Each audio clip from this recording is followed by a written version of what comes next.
It's a really, really sunny day and I'm really excited because I'm just on my way to Olivia Tower's yard. For those of you who know Olivia, who I'm sure most of you do, Olivia and I are about to start a really exciting journey together, and she's going to start Liberty training with me.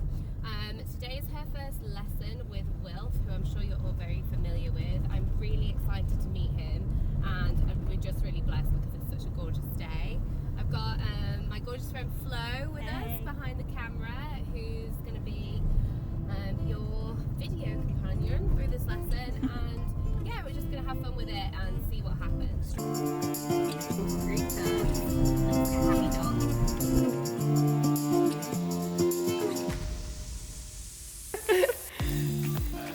For us to have a bit of a chat first of all, which I always do whenever I'm taking on somebody new for training. So it'd be really good to get into your head, what is it that draws you to the idea of Liberty?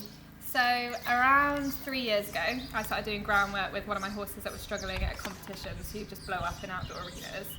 And a lot of people were just like, you need to just keep going, keep persisting, keep doing the same things. And I was like, I feel like something's missing. And then I came across someone who did a lot of groundwork. And I was like, this looks interesting. So I started doing that, and this new world opened up, and I was like, oh wow, this is a lot. So I was playing around with it for a few years, but it kind of fizzled out. There's not as many people in this country that are kind of doing the dressage and the groundwork, so it's quite hard to find your way with it. But it definitely helped that horse to get better at the show, and that was really cool. And I kind of left it there. And then I had a horse come in that is kind of a blessing in disguise. You know, when they turn up and you're like, oh no, this is so bad, I don't know what to do with you. And I really wanted to help him. He's quite a young horse and he was really nervous. And so I started to look into different things. Yeah. And I started to just go deeper into the groundwork. So I discovered Schiller, started learning about horses' behaviours and listening to them more. And then it's just profound. He's just fantastic. Amazing. Yeah. So I went down that rabbit hole, and Liberty really drew into it. So just started to see that it was possible to cross it all over, and that dressage horses didn't just have to be dressage horses; they could also bring in other things that actually it was going to really benefit them. Yeah. And so I was like, I really want my horses to be happy, confident, trust me, and still be able to do all the dressage stuff. I'm completely a beginner with it. Yeah. This is exciting. Yeah. But I'm really excited to see how it will help the horses and help our relationship and stuff. I wondered if having that almost feeling a bit in the dark about, I don't know what the process is, and especially because you're such a pro with your dressage and you know what you're doing, you've done it for such a long time, to be in a new area of equestrianism where you kind of feel like you're back at the beginning and you don't know where to start. Has that prevented you from trying this earlier or exploring Liberty? I think by nature, I struggle with perfectionism. Okay. So if I'm not 100% know what I'm doing or I'm making mistakes, I feel really bad, especially when it comes with the horses, because I don't want to do something wrong with them. Yeah. So yes, it definitely stopped me because I was scared I was going to make it worse for them rather than better. And I think that's the hard thing with learning, isn't it? You always make mistakes. Yeah, you learn from your failures. Yeah. But it's having someone to be like, yeah, it's okay, that's normal. I think when I was trying by myself, I was like, I've made a mistake, that's really wrong, I won't go there. Yeah. And it's definitely been hard switching from being really comfortable in the dressage and then starting to realise there's so much more. Yeah. And I have felt completely out my depth. Yeah. But that's fine, because I think that's how you start progressing, isn't it? And that's where growth comes from, but it's so uncomfortable to start with. I've seen one of your stories from a couple of days ago where you talked about this struggling with when things go wrong and this sort of a thing with perfectionism, and I just out of curiosity wondered where that came from. I think I always say I've always been like that, but obviously I haven't, because I don't think you're born being a perfectionist. Yeah. It depends how far you want to go. When I was a child. But it's the whole thing of if I'm not doing things right, or I'm not achieving, or I'm not being perfect, so to say. I don't think you can ever be perfect, but the best I can be. I don't feel really worthy. If I have a day where I don't ride all the horses well, they go well, they understand maybe I haven't hit a big, like a wall or a hurdle, then I'm like, oh, I feel good about myself, and I feel like I'm worthy of like love. That's literally probably what it comes from. Yeah. If I have a tough day, which is inevitable with horses, because when you're trying to go past something or push, then I'm really bad with horses, and I feel like a really bad person. It's really hard, and it's such a hard thing, especially in dressage, because everything's very meticulous. I mean, I suppose the really beautiful thing about Liberty, but the way I see it is genuinely it's basically about your relationship with your horse. Ultimately, Liberty is that connection between you and your horse, and building on your horse's like mental focus, and getting your horse to a place where whereby he chooses to be with you out of a free sense of just wanting to be with you. You have to completely find a way of like letting go of control and which is perfect for what I need to do. Yeah, and I think it's really nice that you have that. You're like, I know it's something you struggle with, but the fact you have that self-awareness shows how conscientious you are as a human, and how like compassionate you are, because you want to do the right thing by your horse, and because you've got this openness to like want the best for your horse, and ultimately you're taking responsibility for the fact that, okay, I want to seek to understand my horse better and understand how my horse thinks and feels. And I think as an equestrian, as a horse owner, that's such a beautiful thing that you're doing for your horse. And there's not that huge expectation on it. Since I've been 16, at 16 I was going forward to compete for Great Britain, and so it's always been very high intensity.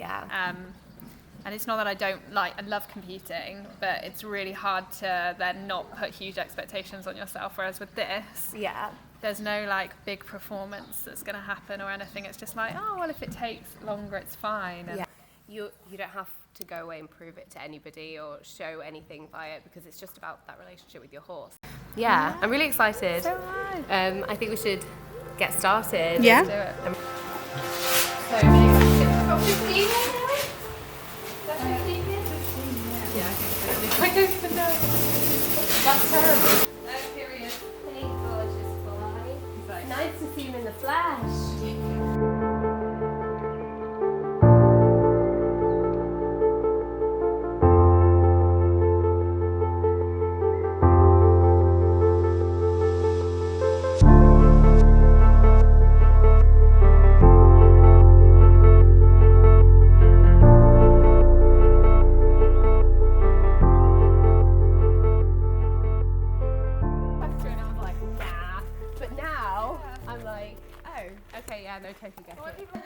Okay, well, first of all, I'll give you like the little speech I always give everybody at the beginning of a lesson, even though you've already got like some basis of natural horsemanship. But the first thing is that we're not going to do anything that's like huge and like high energy straight away. It's like what I'm going to show you today are the foundational exercises to get him to follow you. The position I'm going to teach you to like lead him in, essentially, is called the partner position. That's what I like to call it. Oh, nice. And it's where you're at the side of him, so he's at your shoulder. So I have done stuff at his side, so he's used to that. A really interesting thing though is that I never used to be able to run alongside him. Okay. He'd freak out. Really? Yeah, and I don't know if that's where he's had people like piaffe him from the ground, and it's been quite high intensity on the wall. Yeah. So especially if I put, it was me, him, the wall, it was very high pressured for him. Wow. And he used to just blow. That's really interesting, because a lot of the exercises I'm going to give you are going to working you, him, and then the wall. Yeah. And potentially that's going to bring out some anxiety in him, and that's maybe something that we're going to have to work through. I think the mistake I made was you don't break it down enough for them. Yeah. So it was like, okay, let's put you on the wall with someone there and piaffe you. And that's quite a high intensity thing. Straight away, yeah. Rather than like, can we just do a halt on the wall? Yeah, where we transition. Yeah, there was nothing. It was just like, in we go. I suppose you see that in dressage as well, is like the problems I always see in Liberty always come back to the foundations have not been there. Like people rushing like the basics. So I suppose it's like the same kind of thing. Yeah. The same kind of thing there. It's not breaking it down enough. No, that's it. If you come and put yourself on this side of him. Okay, yeah. And that's where you're going to ask your focus, and that's where you're going to be seeking the connection from him. Okay. So have you had moments with him already when you've done Liberty where you really feel that sort of like sensation of a horse drawing and being like, it's fine maybe if you haven't. Slightly. Yeah, okay. And maybe just fractions, but not like really. Like feeling this magnet. Yeah. Because essentially the feeling that you're searching for, because feeling's really hard to like teach, If you take my hand and you pull me towards you, like you want me with you, but really pull me towards you, like you want me. Keep going. Okay, relax. You see how you have that sensation? People always feel really awkward when I do that. Of like, oh, she's not coming, and there's almost like a tension and frustration of like, I can't get her to come. Go over here. Okay, now. You see how then you always have the sensation of like, you know that feeling of like, oh, she's really there? Yeah. That's the feeling that you want to seek in Liberty. Not that you're like pulling them. Not that, yeah. So basically anytime we're going to be doing these exercises, we're working towards the idea of like, it's really the sensation of the horse being glued to you. Yeah. And that's why your personal, like your bubble of him respecting your personal space, it's fine. This is to the jaw. He's like, they're chatting so much and I'm bored already. We'll get you working in a second, Wilf. So we'll pop him in the partner position. I'll talk you through the cues and then we're going to basically have a go. All Yeah, right? cool. This is the thing, and he leaves me, he'd always be like, to the jaw.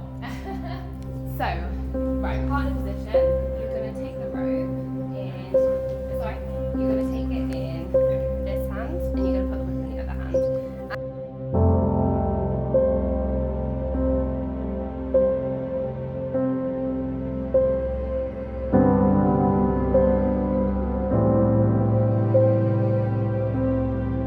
All right, so when you're ready, walk off. So walk, and then...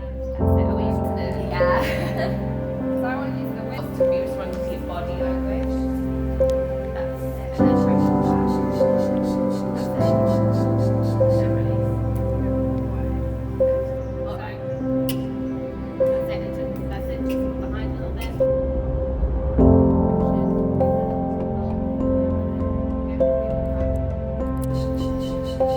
And walk up. Make sure. Yeah. It's the same way that we would like tap the horse in front of the chest with a handle, like push them back and teach a horse to and walk and walk. That's it, and release. So yeah, we're gonna start more trots, more halts and backups, and then we're gonna start introducing the idea of turning. Okay. Because obviously it's easy on the wall, you've got like, he's like channeled essentially in this box. But when you're suddenly going off all across the space, how do you know that it's not just going to disappear? So okay, so yeah, I might be like, right, inside, like that really, really small circle.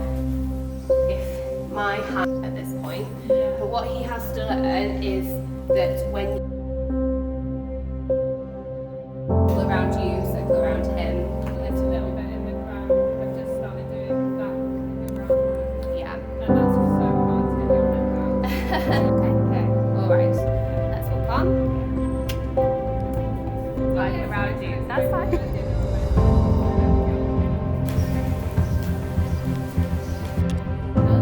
It's being soft but clean.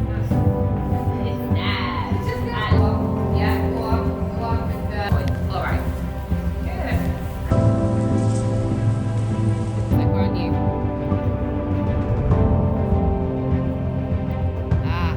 Good. Good. Really deep breath in that moment. Okay, so on you. Concentrate on him. Relax. So on you.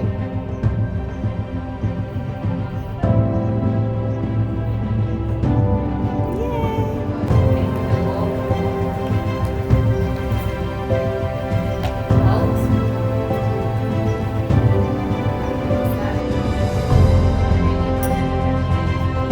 Imagine the rucksack. And trot. Think you feel walk.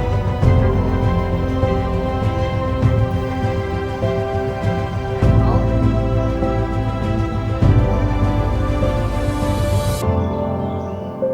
And walk up. Make sure you try. That's it. Drop. Don't let it go ahead. And walk. Hold. Back him up.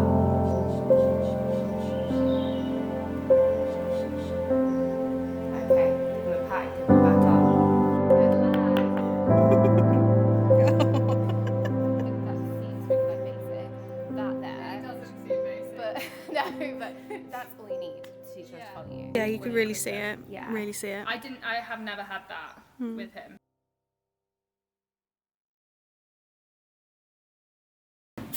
Right, so you've just had your first Liberty session with Georgia. How did it go? It was so good. Yeah?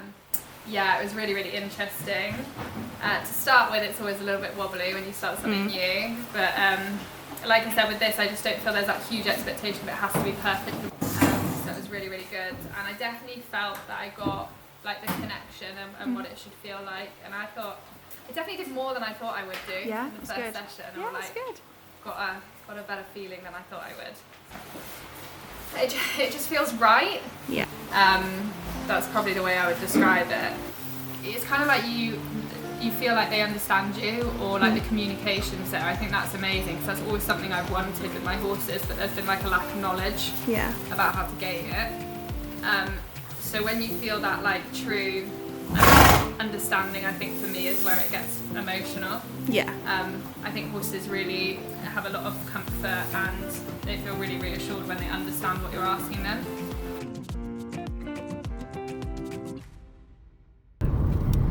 So that went really well. I'm so pleased. I'm so proud of Olivia actually for what she's achieved just in that first session.